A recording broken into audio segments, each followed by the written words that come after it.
Shalom, shalom.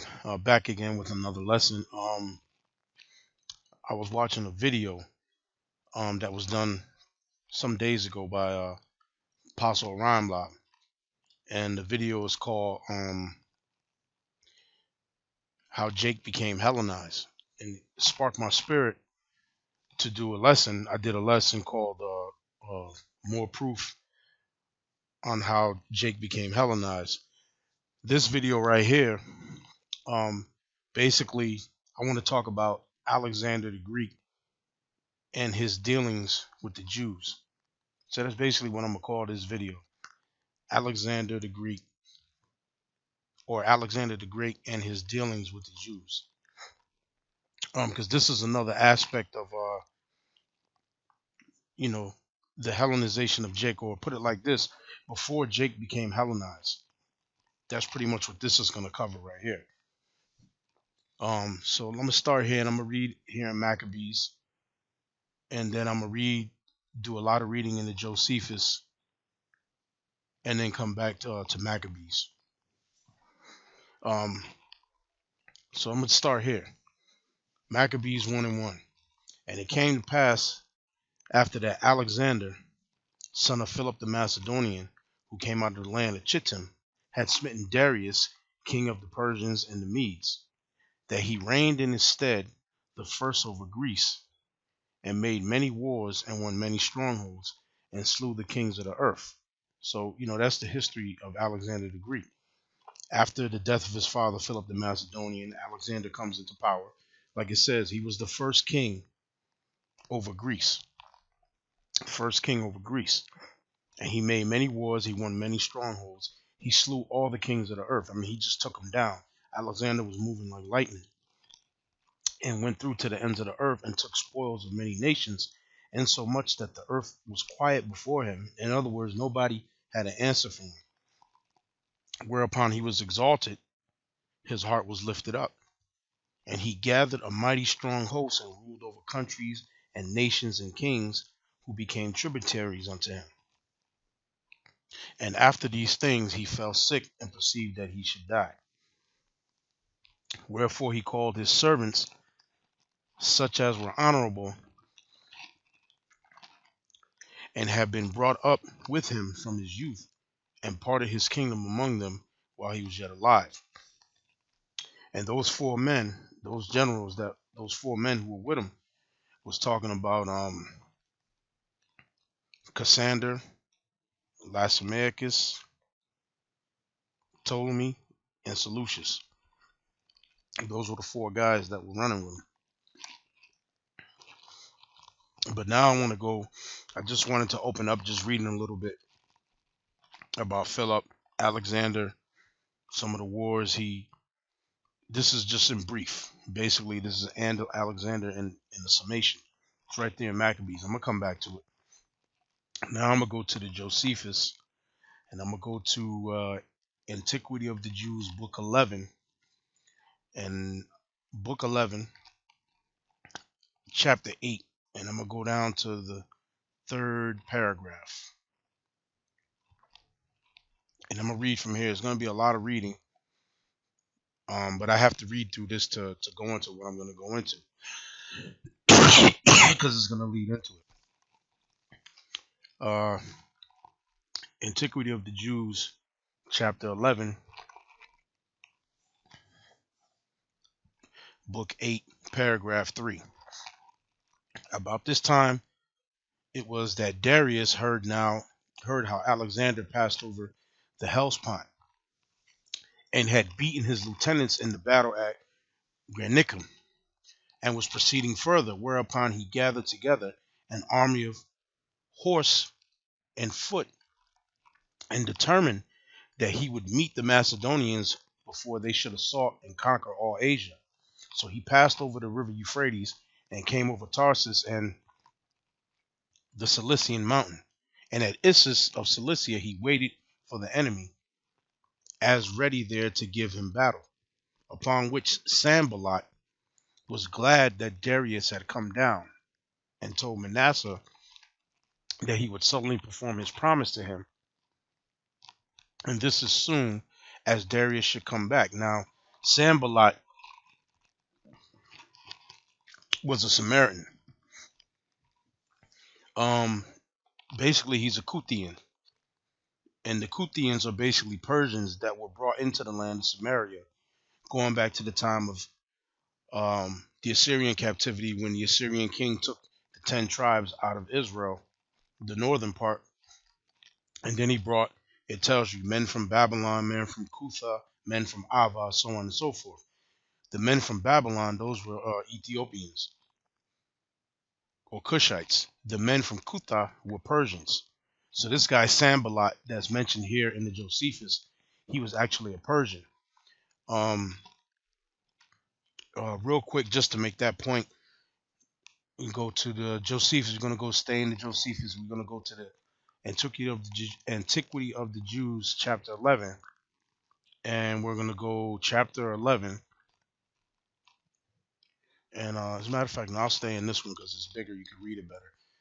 Chapter 11, the same chapter. We're going to go to book 7, right? Book 7 right here, and I'm gonna read book 7, the second paragraph, right?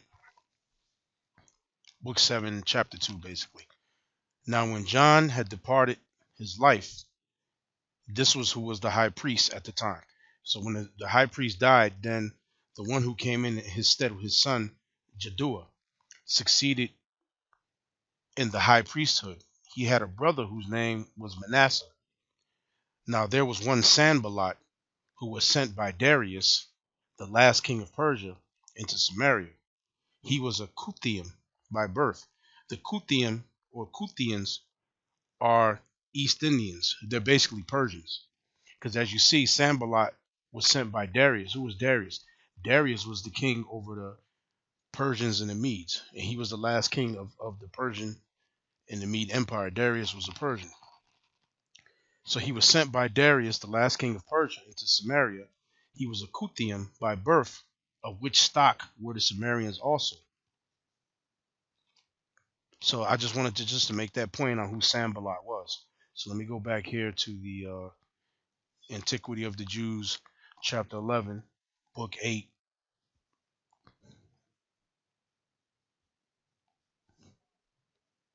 And over here at the third. So let me go back into here reading.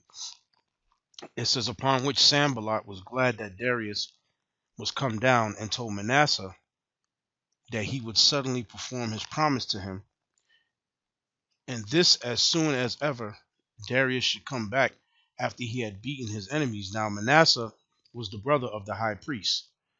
Okay, the high priest who just came in, Jaddua, Manasseh was Jaddua's brother. And what Sanballat was going to perform unto Manasseh, Sanballat was going to give his daughter to be wife of Manasseh, who was a Levite, who was the brother of the high priest Jaddua. So he was trying, Sanballat wanted to keep making alliance with the priests. He wanted to make an alliance with Israel. So he was going to give his daughter, which is a Persian chick. Now, when you read in the history, they would call them Samaritans, but really they were Persians that were brought into that land by the Assyrian king. That's what they really were. It says, let me go down here. Sanballat was glad that Darius was come down, and told Manasseh that he would suddenly perform his promises to him. And this as soon as Darius should come back after he had beaten his enemies. For not he only, but all those that were in Asia also were persuaded that the Macedonians would not so much as come to a battle with the Persians, on account of their multitude. So they didn't think that the Macedonians was going to come and fight with them because the Persians had a gigantic army. But they thought wrong. For the king joined battle with the Macedonians and was beaten and lost a great part of his army. The Macedonians whooped they behind. His mother also and his wife and children were taken captives. So Darius's mother, wife, and children were taken captives by Alexander's men. And he fled into Persia. So Alexander came into Syria and took Damascus. And when he had obtained Sidon, he besieged Tyre. So Tyre and Sidon, which is basically on the Mediterranean, those are cities that are right there on the coast of the Mediterranean. Alexander waged war campaigns against Tyre and Sidon, and when you go into the history of it, it took him about 7 months to take Tyre and Sidon. And then after that, he started moving, I believe, further south after that. So it says, so Alexander came into Syria, took Damascus, and when he had obtained Sidon, he besieged Tyre. When he sent all epistle to the Jewish high priest to send him some auxiliaries and to supply his army with provisions, and that what presents he formerly sent to Darius. So Alexander sent a letter to Jaddua, the high priest, and was like, "Listen, send me some men and send me some provisions for my army. In other words, the presents that you formerly would send to Darius, send it to me."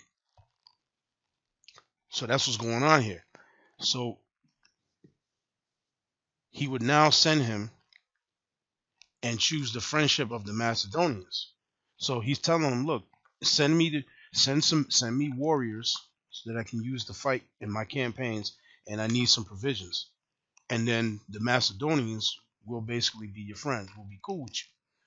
But now the high priest, which is Jaddua, but the high priest answered the messengers that he had given his oath to Darius not to bear arms against him. So the high priest is like, "Look, man, I can't do that because I made a see our people back in the day were honorable. When you made an oath, you kept your oath." So the high priest Jaddua answered the messengers that Alexander sent to him, "Listen, I gave Darius an oath and that I'm not going to wage war against him basically while he's in the land of the living. While Darius is living, I'm not going to, wage war against him. I'm not going to do that. I made an oath to him." But the high priest answered the messengers that he had given his oath to Darius not to bear arms against him. And he said that he would not transgress this while Darius was in the land of the living. So as long as Darius was alive, he was going to keep that oath. Upon hearing this answer, Alexander was very angry. So Alexander got pissed. What? Oh, he was like, okay, Alex. So Alexander was hot.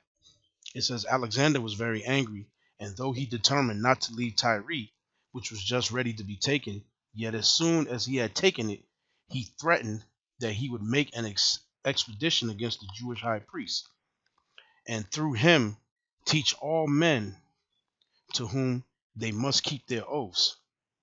So when he had, with a good deal of pains, during the siege taken Tyre, and had settled its affairs, he came to the city of Gaza and besieged both the city and him that was governor of the garrison, whose name was Bebemesis.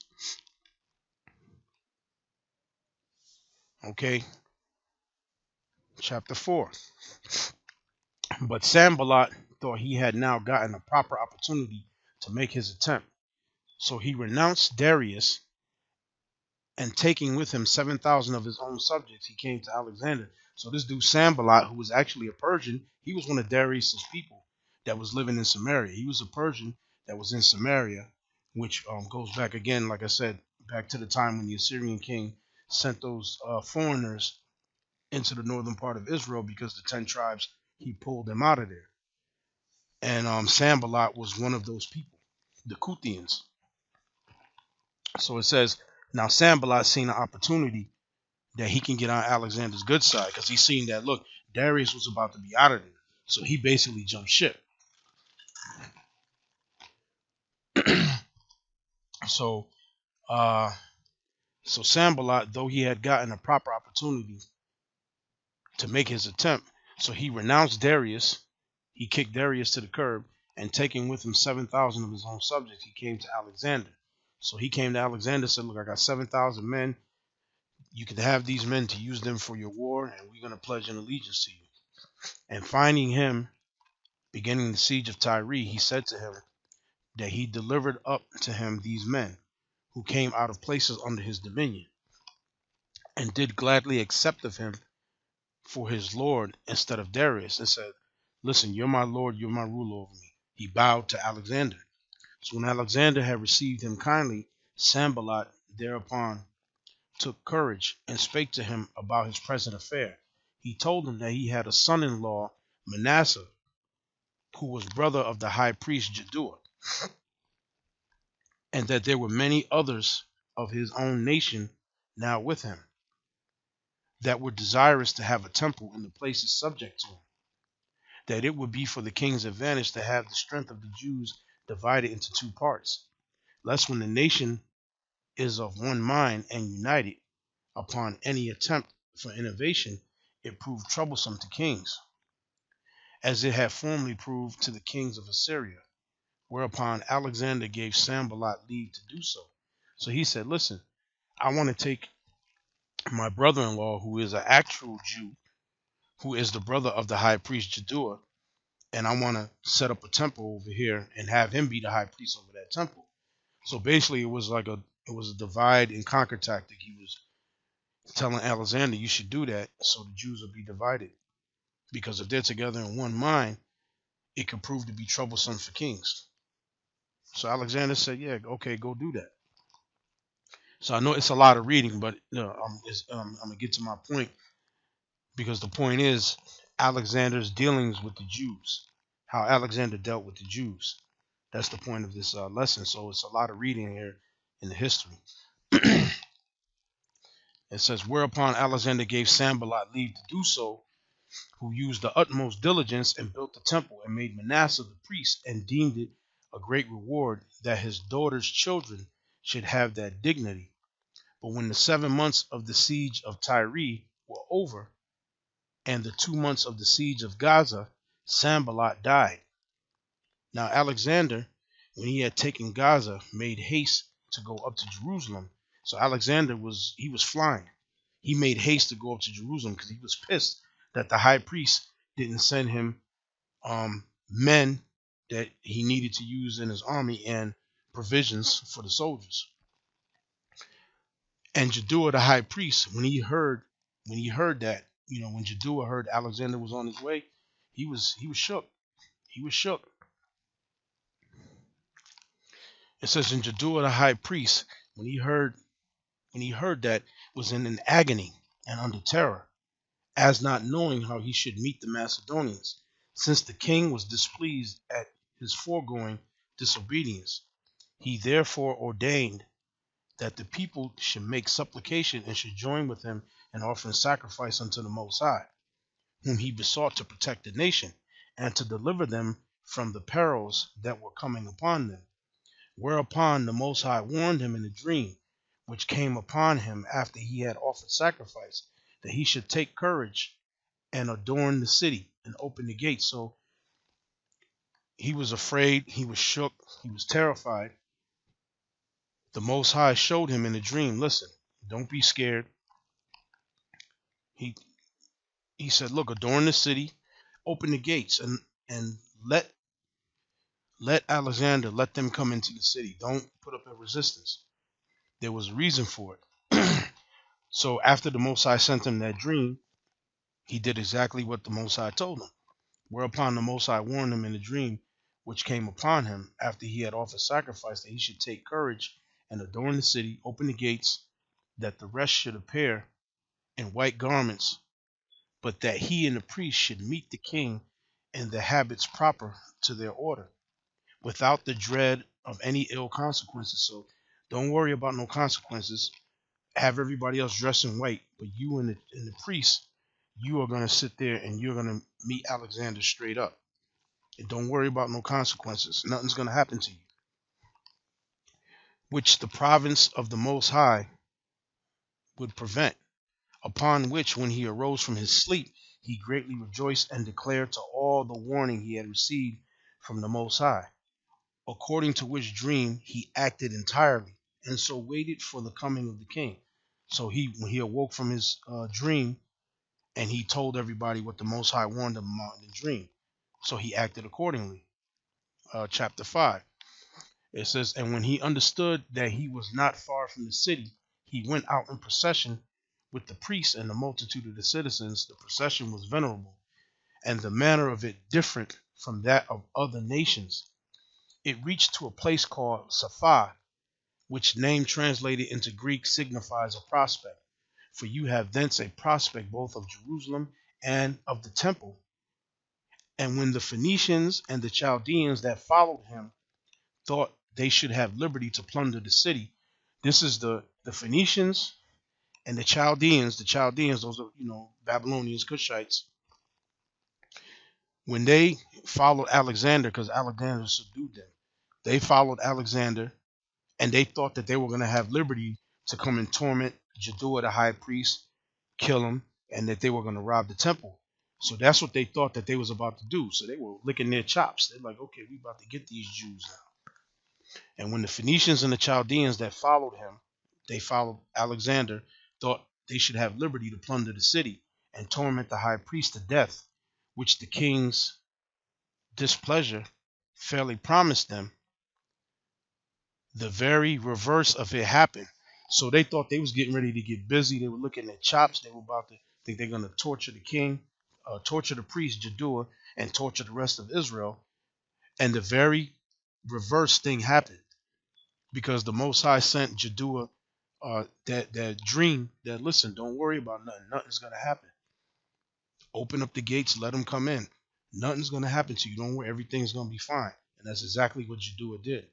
And as you see, the Phoenician and the Chaldean kings that followed Alexander into the city, they thought they was about to get busy, but there was a different. The Most High had worked on Alexander's mind. They didn't know that. It says, which the king's displeasure fairly promised them. They thought, okay, yeah, we about to get these Jews. The very reverse of it happened. For Alexander, when he saw the multitude at a distance in white garments, while the priest stood clothed with fine linen, and the priest in purple and scarlet clothing, with his mitre on his head, having the golden plate whereon the name of the Most High was engraved, he approached by himself. So Alexander approached the priest by himself, and he's seeing everything that they got on: the white linen, the purple, the scarlet, the mitre, the golden plate, whereupon the name of Yahweh was written, because that's the name that was engraved on that plate, the name Yahweh. He approached by himself and adored that name. So Alexander didn't come in there on no on a negative tip. He came in there with reverence. He adored the name of Yahweh. Alexander came in, he adored the name of Yahweh. He didn't come in and start killing, pillaging, raping, robbing, and burning down the city and stealing the goodly things out the temple. He came in there with reverence, with respect. It says,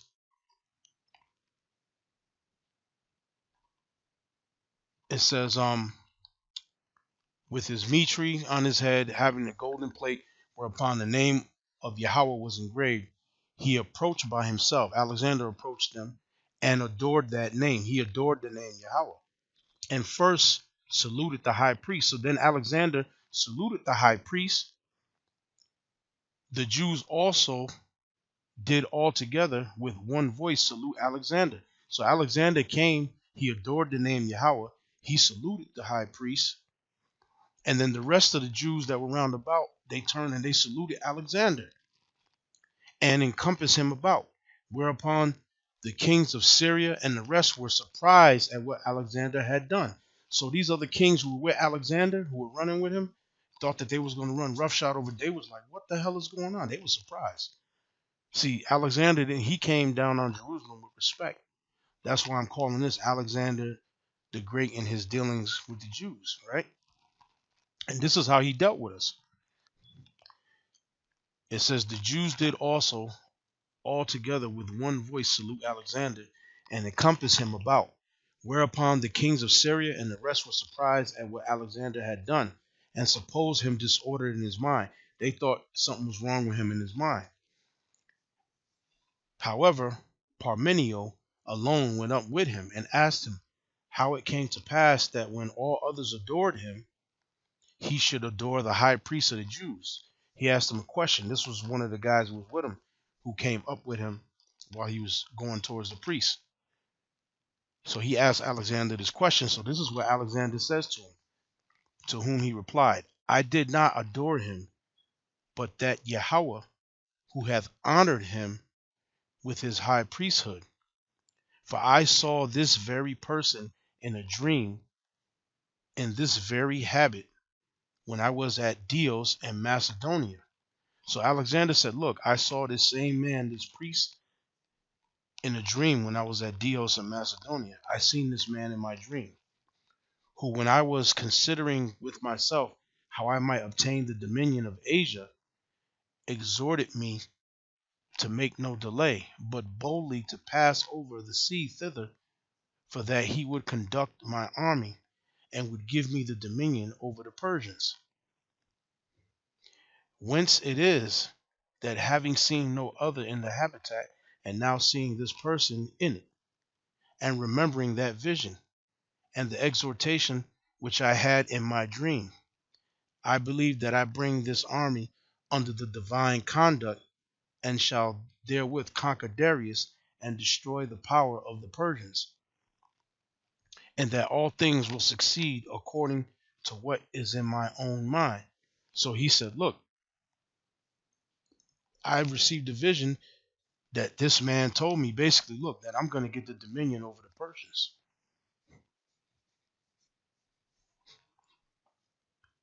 So that's why Alexander didn't come in and come running roughshod over Jerusalem when he came in. He didn't come running roughshod. He showed nothing but respect, because the Most High showed him in a dream that he was going to get the dominion over Persia, that this man right here, Jaddua, is going to show him that. So I'm going to read on. See, so that's why initially I opened up with this in First Maccabees. I'm gonna just read this first two verses again. Then I'm gonna go back to the Josephus, Maccabees 1:1. I'm gonna touch it again. And it happened after that Alexander, son of Philip the Macedonian, who came out of the land of Chittim, had smitten Darius, king of the Persians and the Medes, that he reigned in his stead the first over Greece, and made many wars and won many strongholds, and slew the kings of the earth. So now I'm gonna go back here to the Josephus. So now,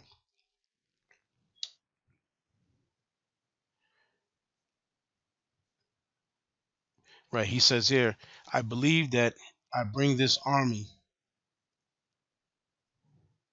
He said, I believe I bring this army under the divine conduct, and shall therewith conquer Darius, and destroy the power of the Persians, and that all things will succeed according to what is in my own mind. And when he had said this to Parmenio, and had given the high priest his right hand, the priest ran along by him, and he came into the city. And when he went up into the temple, he offered sacrifice to Yahweh. See, so Alexander gave the priest his right hand. Then he was led into the temple, and he offered a sacrifice unto Yahweh. Alexander didn't come in and destroy the temple and rob and pillage and kill. He came in with nothing but respect and reverence. It says, according to the high priest's direction, and magnificently treated both the high priest and the priest.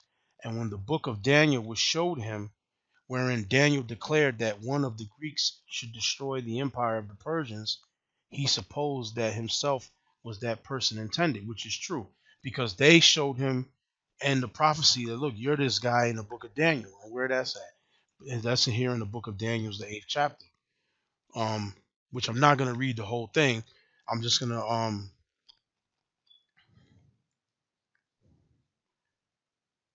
I'm gonna read here verse 3, and then I'm gonna jump down to the point. Daniel's 8 and 3. Then I lifted up mine eyes and saw, and behold, there stood before the river a ram which had 2 horns, and the 2 horns were high, but one was higher than the other, and the higher came up last, because the ram that he saw, that was basically the Medo-Persian Empire. And when it says, and behold, there stood before the river a ram which had 2 horns, and the 2 horns were high, but one horn was higher than the other, and the higher came up last. See, because at first it was the Medes were the more powerful one of the two, because they took down the Babylonian Empire. But now later on, the Persians became the stronger of the two. Because at the end of this thing, remember, Darius was the king. Darius was a Persian, and he was the king of the Medo-Persian Empire. So at the end, he became the higher. The Persians became the higher of the two. That's what that's talking about. And I saw the ram pushing westward and northward and southward, so that no beast might stand before him, neither was there any that could deliver out of his hand. But he did not, but he did according to his will and became great. And as I was considering, behold, an he goat came from the west on the face of the whole earth, and touched not the ground. And the goat had a notable horn between his eyes. And he came to the ram that had two horns, which I had seen standing before the river, and ran unto him in the fury of his power.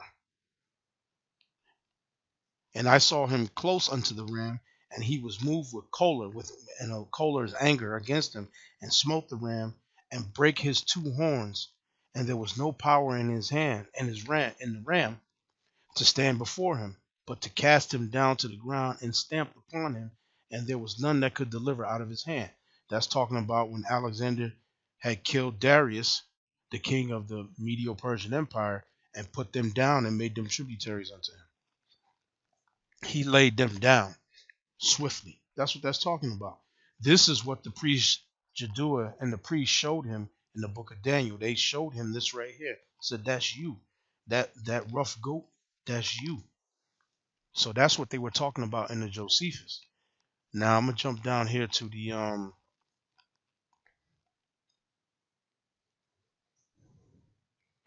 because Gabriel appeared to Daniel, and then Gabriel broke down the vision to Daniel. So this is basically, I'm jumping down to the point, and I'm gonna go back to the Josephus. This is Daniel's 8 and 20 and 21, 22. It says, the ram which thou sawest having two horns are the kings of Media and Persia.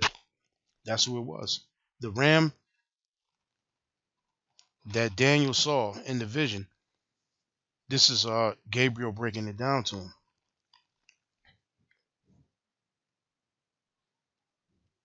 He said, the ram which thou sawest having two horns are the kings of Media and Persia.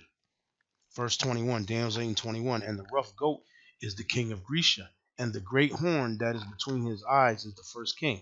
See that great horn? That's Alexander. So Philip the Macedonian, and then his son Alexander, the first king over Grecia. See, and the rough goat is the king of Grecia, and the great horn between his eyes is the first king. That great horn between the rough goat's eyes was Alexander. Now that being broken, whereas four stood up for it, four kingdoms shall stand up out of the nation, but not in his power. And that was dealing with after the death of Alexander, his four generals, Cassander, Lysimachus, Ptolemy, and Seleucus stood up in that power. So now I'm gonna go back to, so that's basically what Jaddua and the priest showed him in the book of Daniel. This is what they showed him, and they broke it down to him.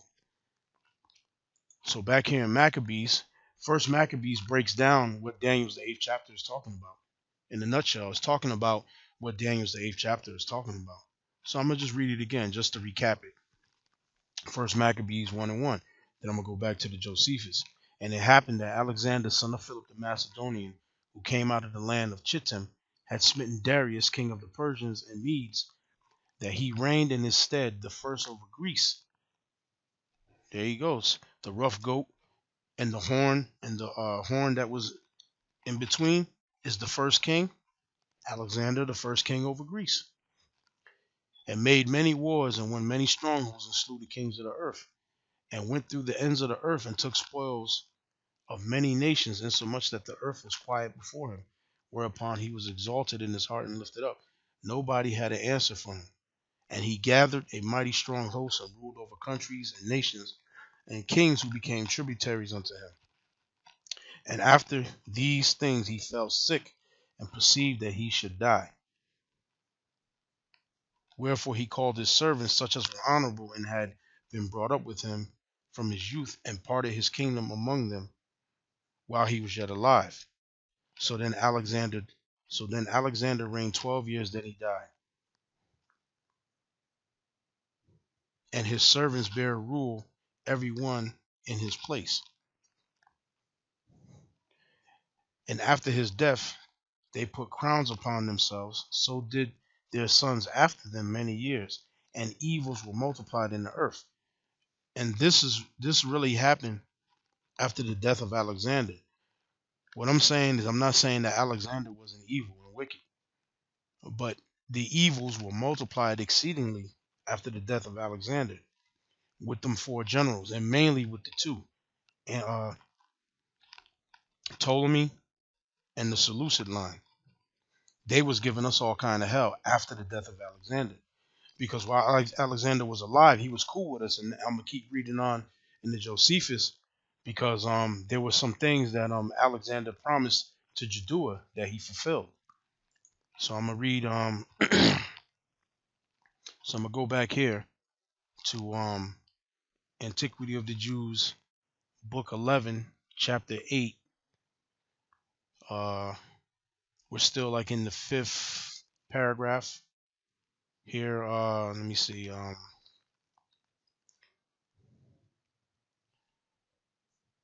And he went up into the temple. He offered sacrifice unto Yahweh according to the high priest's direction. So he did everything according to what the high priest told him to do, Alexander, and magnificently treated both the high priest and the priests. And when the book of Daniel was showed him, wherein Daniel declared that one of the Greeks should destroy the empire of the Persians, they showed him Daniel's 8th chapter, which I went back and read that, and then I went back into Maccabees' 1st chapter. And as he was then glad, he dismissed the multitude for the present.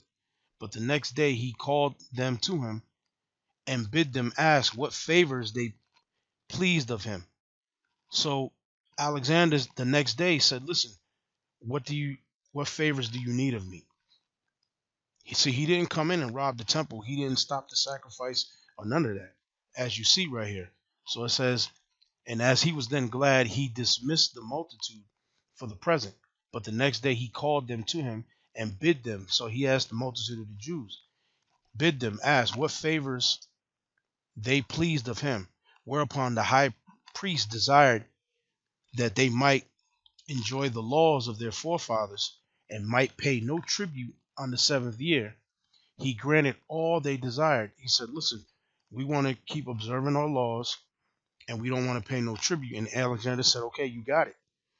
He granted all they desired. And when they entreated him that he would permit the Jews in Babylon and Media to enjoy their own laws also, he willingly promised to do so hereafter, what they desired. And when he said to the multitude that if any of them would enlist themselves in his army, on this condition, that they should continue under the laws of their forefathers and live according to them, he was willing to take them with him. Many were ready to accompany him in his wars. And so now, this is what I wanted to get to. So Alexander said, listen, any of the Jews of you who will come into my army to fight with me, to help me on my war campaigns, you can still live under the laws of your forefathers. You can still be governed under the laws of your forefathers. You don't have to follow the Greek way, just as long as you assist me in battle. And a lot of Judites joined unto Alexander the Greek and became a part of his army right then and there. Remember, this is before Alexander died. This is before the daily sacrifice was taken away by that dirty motherfucker Antiochus Epiphanes, Antiochus IV. This is before that. This is before Ptolemy the First Soter took 120,000 Jews and put them in slavery in and brought them into Egypt and North Africa and all that. Okay, this is before that. These these Jews joined themselves with Alexander, and they were still able to keep their customs intact while they was a part of his military. So that goes into the scripture. The scripture now I got to get, which gives more understanding on in the book of Acts, the second chapter, when it says what Jews, devout men out of every nation under heaven. Because at the time of Alexander, there was Jews that joined his army that still kept the custom of being a Jew.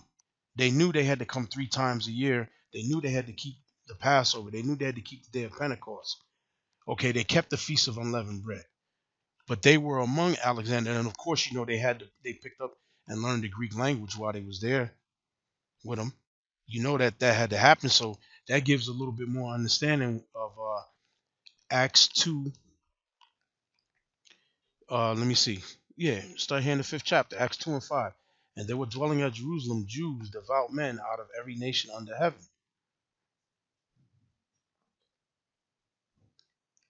Now, when this was noised abroad, the multitude came together and were confounded, because that every man heard them speak in his own language.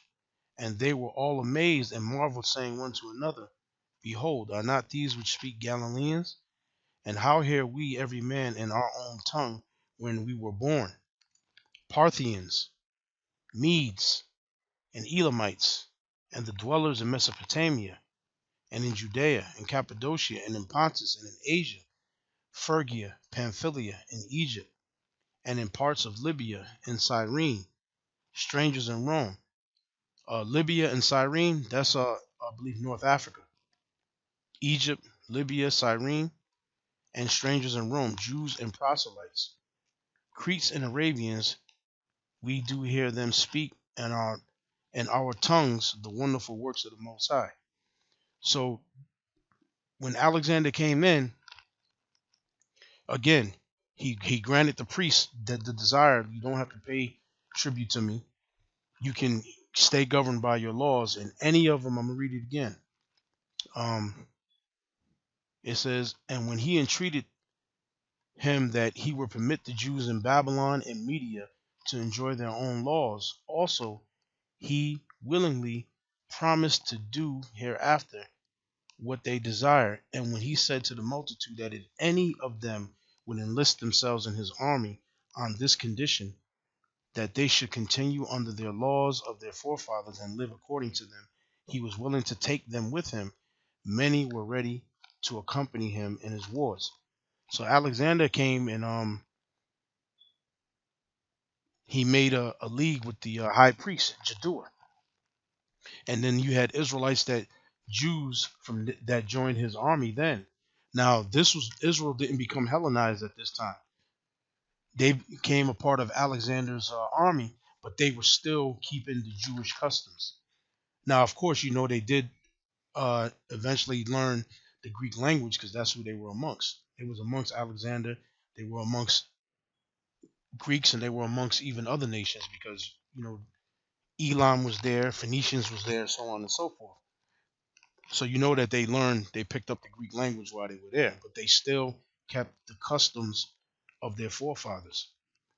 So I'm going to read on. So when Alexander had thus settled matters of Jerusalem, he led his army into the neighboring cities. And when all the inhabitants to whom he came received him with great kindness, the Samaritans, who had then Shechem for their metropolis, right, a city at Mount Gerizim, and inhabited by apostates of the Jewish nation.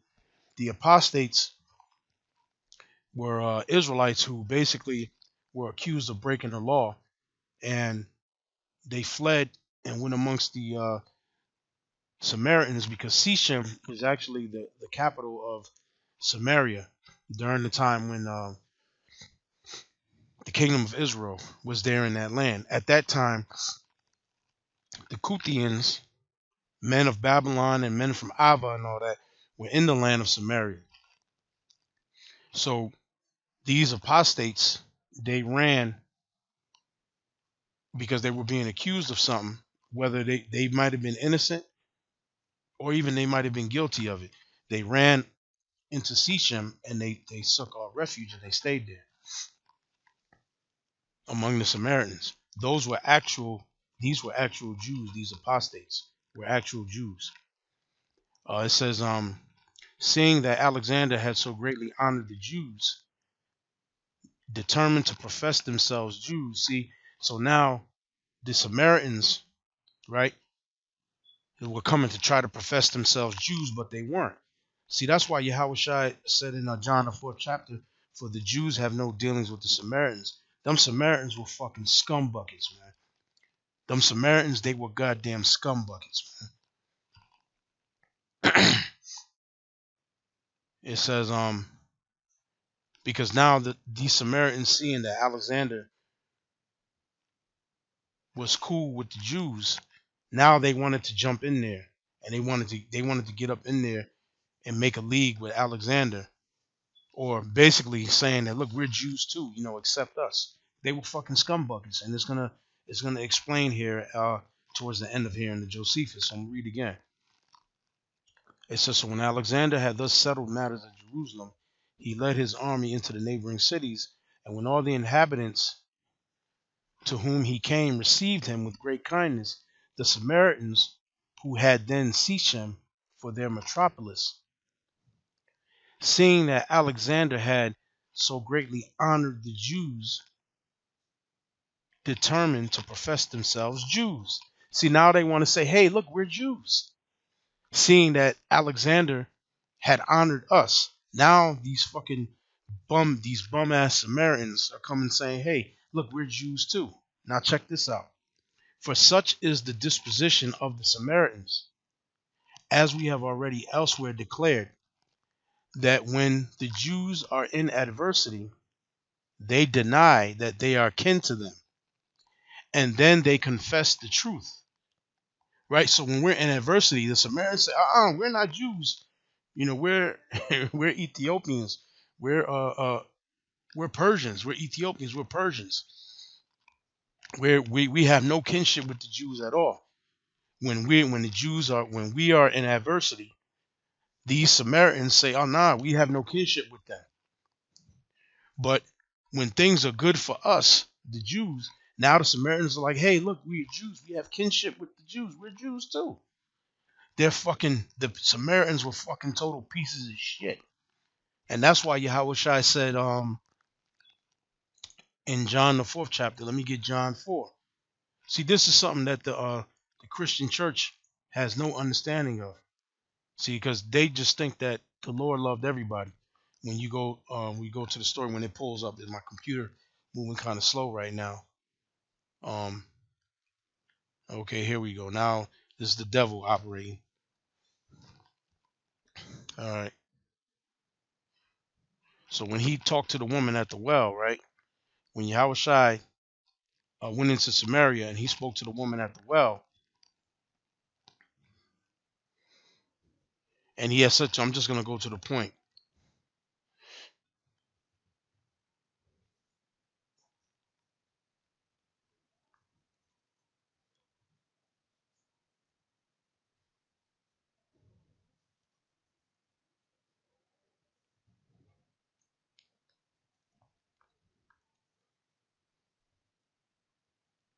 So here, I'm going to start at 7, and then I'm going to jump down. For St. John 4 and 7, there cometh a woman of Samaria to draw water. Yahushua saith unto her, give me to drink. For his disciples were gone away into the city to buy meat. Verse 9, then said the Samaritan woman unto him, how is it that thou, being a Jew, askest drink of me, which am a woman of Samaria? Because she was probably a Kuthian, because the Kuthians were in Samaria when you go back into the history. And the Kuthians were basically Persians that were brought into the land of Samaria by the Assyrian king. When the 10 tribes were put in slavery under the Assyrians and taken and brought into the Assyrian captivity, men from Babylon, men from Cutha, men from Ava and different places were brought into the land of Samaria instead of the 10 tribes being there. Right? So then it says, then saith the woman of Samaria unto him, how is it that thou, being a Jew, askest drink of me, which am a woman of Samaria? For the Jews have no dealings with the Samaritans. Why don't the Jews have dealings with the Samaritans? Number one, the Samaritans are not Jews. Okay? They're not Jews. You got Ethiopians, you got East Indians, and and others that are up in there. Those are not Israelites. But now, in the time of Alexander, there were actual Israelites that ran into Samaria for refuge. The apostate Jews went into Samaria for refuge because they were fleeing from judgment. They were going to be killed. They were charged with something. They were going to get whacked for it, so they fled and they ran into Samaria to seek refuge. So those were the people that were dwelling in Samaria. Because when you read further down in John the 4th chapter, um, there were Samaritans that received Yahushua. Those were actual Israelites who knew that they were Israelites, but they fled into Samaria, right? Because they didn't want to be killed. But it says here, for the Jews have no dealings with the Samaritans. Why? Because the Samaritans were scum-sucking pieces of shit.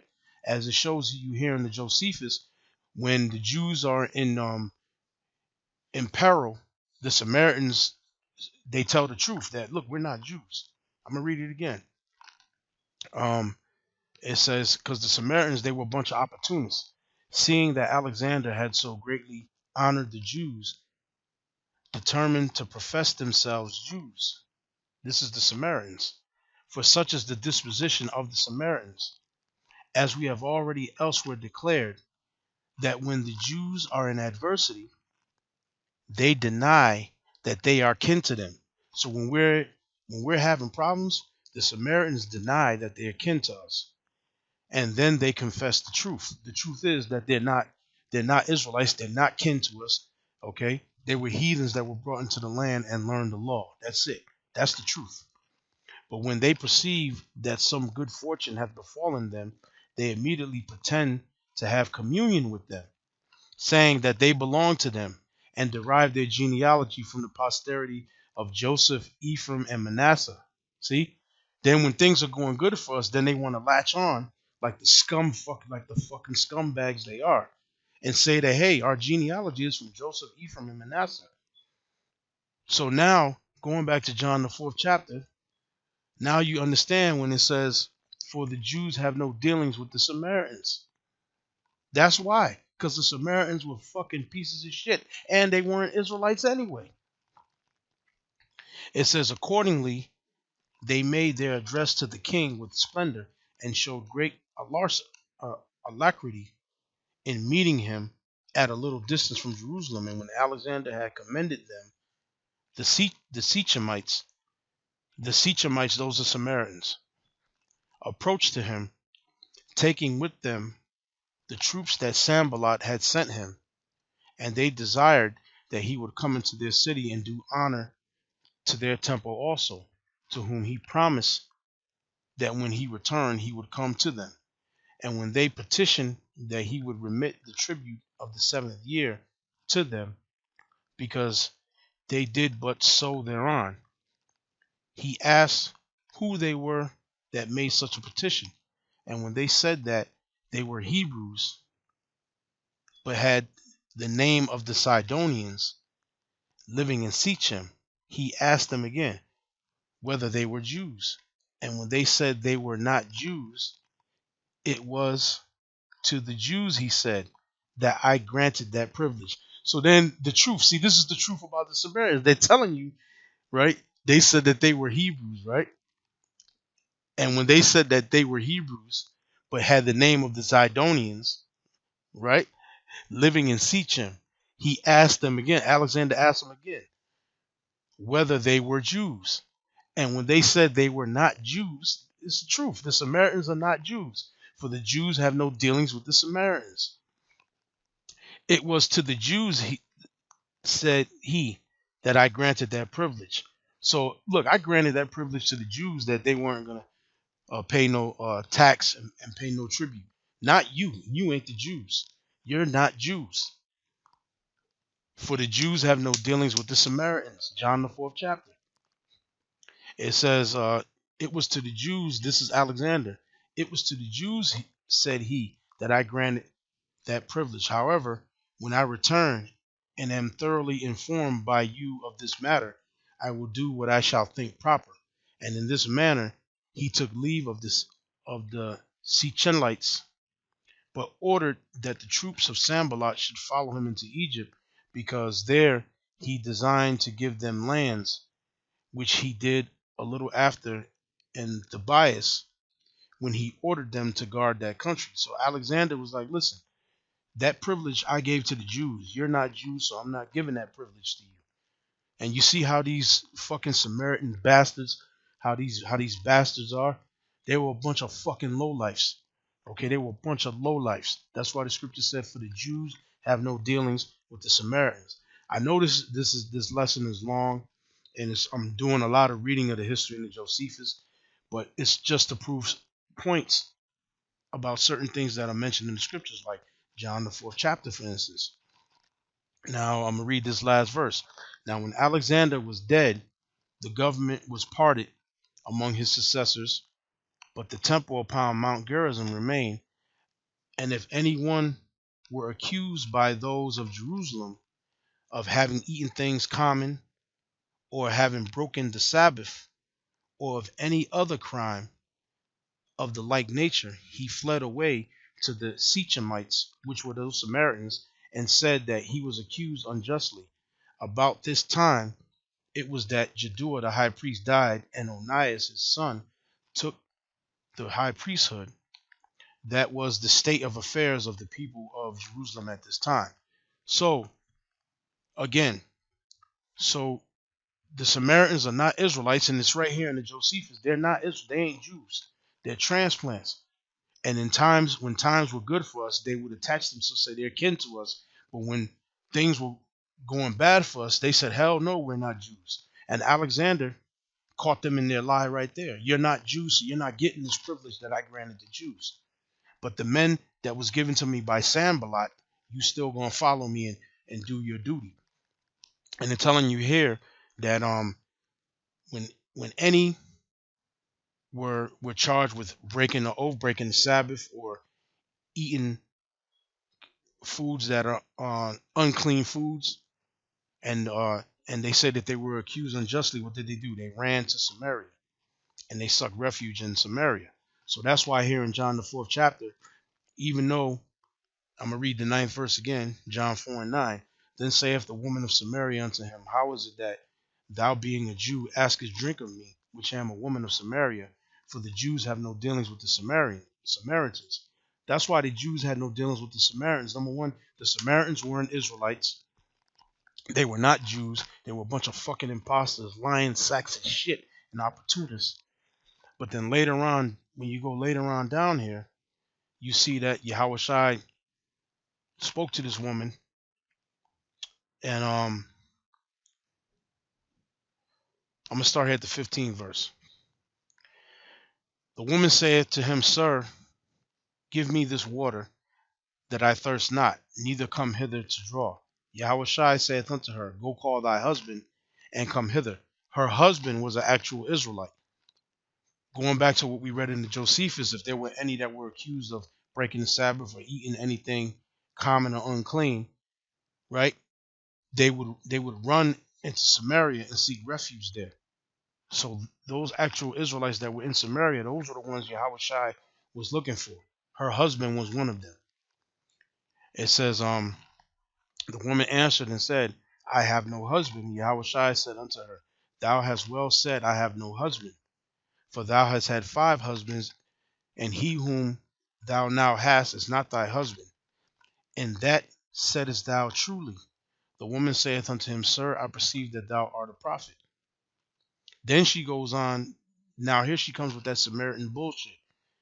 She says, verse 20, Our fathers worship in this mountain, and ye say that in Jerusalem is where men ought to worship. Yahushua saith to her, Woman, believe me, the hour cometh that ye shall neither in this mountain nor yet at Jerusalem worship the Father. Ye worship ye know not what. We know what we worship, for salvation is of the Jews. That's right, because you're not a Jew. You're not our people. But the hour cometh, and now is, when the true worshippers shall worship the Father in truth and in spirit, for the Father seeketh such to worship him. The true worshippers were those apostate Jews, or those exiled Jews that ran into Samaria to seek refuge, because they didn't want to receive that judgment which was they was more likely they were going to be killed. They were going to be stoned. And the woman saith unto him, I know that Messiah cometh, which is called the Anointed. When he is come, he will tell us of all things. Yahushua said unto her, I that speak unto thee am he. And upon this came his disciples and marveled that he talked with this woman. Yet no man said, What seekest thou, or why thou talkest with her? The disciples marveled because the disciples knew the Samaritans were pieces of shit, that they weren't Israelites, that they were just a bunch of opportunists.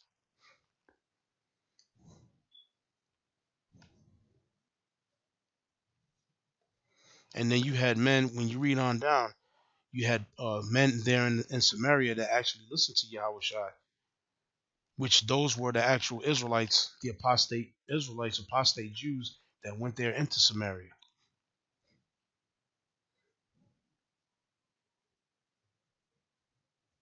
So I'm going to read on. Verse 28. The woman then left her water pot and went her way into the city and saith to the men, Come see a man which told me all things that ever I did. Is not this man the anointed? Then they went out of the city and came to him. In the meanwhile, his disciples prayed him, saying, Master, eat. It says, But he said unto them, I have meat to eat that ye know not of. Therefore said the disciples one to another, Hath any man brought him aught to eat? They didn't understand he was talking about the knowledge. Yahushua saith unto them, My meat is to do the will of him that sent me, and to finish the work. Say not ye, there are yet 4 months, and then cometh harvest. Behold, I say unto you, lift up your eyes and look on the fields, for they are white already to harvest.